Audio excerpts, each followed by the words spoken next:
Recently I turned 70 and it was a major triumph for me because I didn't think I'd make 40. Being HIV positive in the 80s and 90s was very problematic. The treatments didn't work very well, and if they caused a lot of toxicity.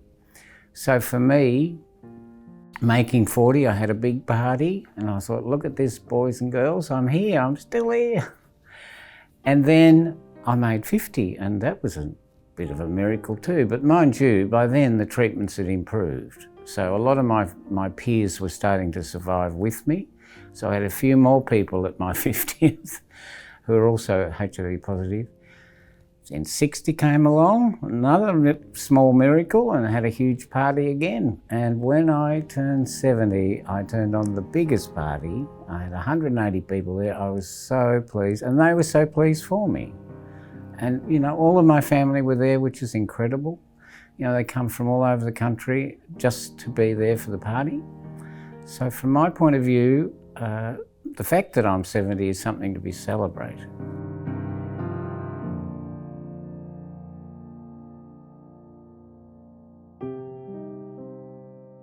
So being HIV positive, I've experienced quite a bit of stigma in the early days, particularly, but even now, I know some of my positive friends experience rejection from would-be partners. I've sort of learned to live with that stigma to the point that it just doesn't affect me anymore. And I do think the whole climate towards HIV positive people has changed remarkably for a number of reasons. One, the treatments are helping people become what's called undetectable, which means they can't pass the virus on, so people have less reason to be scared of us. When I was diagnosed in 1984, there was so much scaremongering around HIV. People just thought you could catch it casually, just being in the room with someone.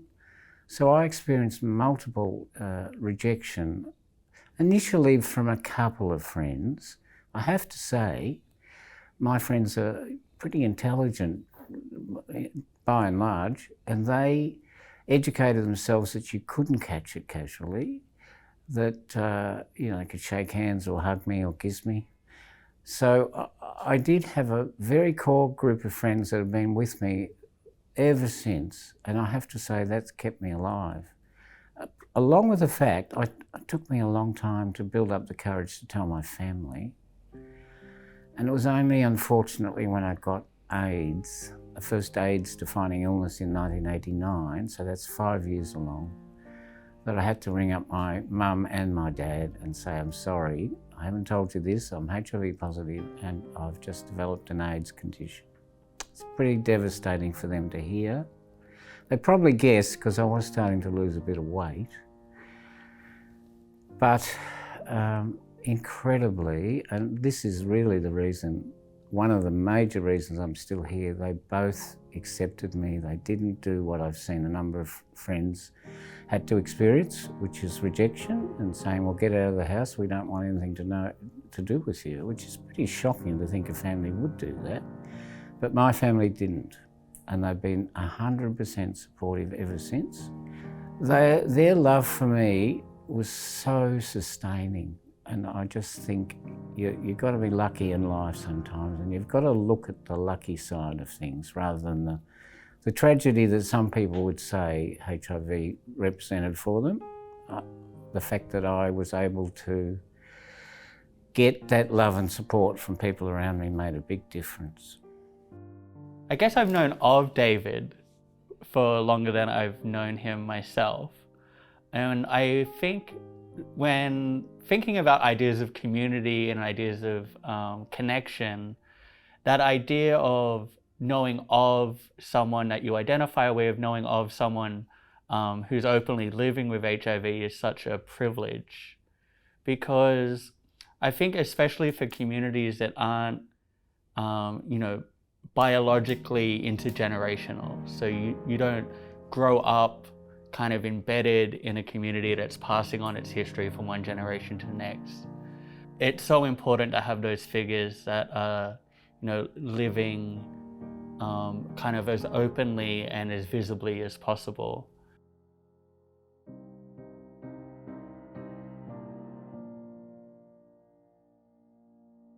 I met a group of people in 1970, which is a long time ago, at an education department hostel. We were all training to be teachers and all going to various universities.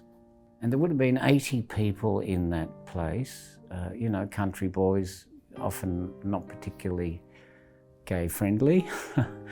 But a group of us just knew that we had something in common. And a lot of us were sort of struggling to work out whether we were gay or not, or what was going on with our, you know, our desire. And we just oscillated, we just came together towards each other, and there was 9 of us in that hostel who turned out to be gay. And we called ourselves the Golden 9. So I have been loyal to those friends if they have been loyal to me. And believe me, as a gay man, when you have moments when you think the rest of the world doesn't necessarily like you, and particularly a HIV positive one, those people being loyal made everything to me. You know, it's sort of like a second family. And I just believe that if you can have a core group of friends and keep them, that's a really valuable thing in life. As a young queer man, you know, I definitely, growing up in the suburbs, I definitely was kind of openly seeking and looking for community when I hit my late teen years. And yeah, it's being able to locate those people, being able to kind of connect into a broader sense of community. That's really when kind of community comes into being, right? Because community isn't just the people that you know, it's also the people that you can imagine that you have connection with, even if you've never met them. So to me, when I listen to David's story, like that, to me, is almost the legacy of so much of his work and so much of his traits, was the ability to be one of those figures in our community that, you know, even when people haven't met him directly, that people can connect to and connect with, either through his activism or through his writing, or you know, just through his, you know, general larger than life personality in the various communities that he's in. I'm philosophical about my HIV status because I've had to live with the threat of dying and thinking, well, you know, today I'm feeling crook or whatever. How do I approach life thinking it's all going to be over one day, all this illness and rough times are going to pass? And somehow or other, and you know, obviously it's to do with the support I've got from people, but I managed to be able to level out my stresses, you know, be able to say to myself, whatever happens, happens, and you do your best to make sure good things happen. So in other words, take an optimistic view of life, and wherever you can, see the good side in whatever's going on. And now, to me, that's sort of being philosophical in a positive way for your own well-being.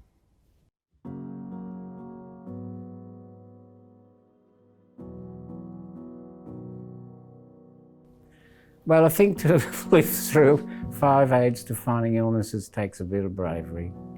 Commitment to sort of getting through things, to working with your doctor and doing what doctors, to do what you need to do, take your tablets every day, all that stuff. It sounds boring, but it's incredibly important that you're disciplined in your approach to your health. I'd seen quite a few people pass away due to AIDS in the 5 years I was in Indonesia. And I'd also never met someone living with HIV who was gay who wasn't young. And so when I came back to Australia and I was diagnosed with HIV, kind of putting my most recent history together, plus whilst engaging with the positive community of Australia for the first time, I recognized how much of a privilege it was to have this older generation of openly positive people to connect with, to kind of experience the histories of, and to kind of reflect on my own journey through their stories. And yeah, so what a privilege it was to be able to connect into that and to listen to that.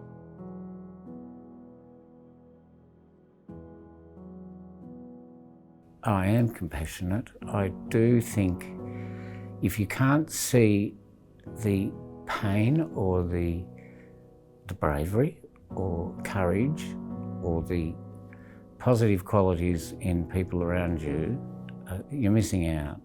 You get empathy with other people, you get love from other people when you show love to them. And, you know, that's been one of my overriding feelings about life, is you give what you get. Well, my great passion in life has been writing. I did write an autobiography, but it's 20 years old now. I have always loved to communicate. I actually, for my lifetime job, I was a writer for children. I was editor of children's magazines for the Education Department. So I wrote for children all around the state, and in fact interstate as well. And it was fun, but then when I got sick, I thought, what am I going to do now? I still want to write. So I thought I can adapt and write for adults. And I think it actually helped me write more succinctly, possibly, because I'd been used to writing simply for kids. So I wrote for a magazine called Positive Living, which was then the vehicle for what was called People Living with AIDS at the time, Victoria, now called Living Positive Victoria. We've done some good articles over the years. I think it's made a difference to people, helping reduce stigma and helping people realise they're not alone, which is a very important part of how you live well with HIV.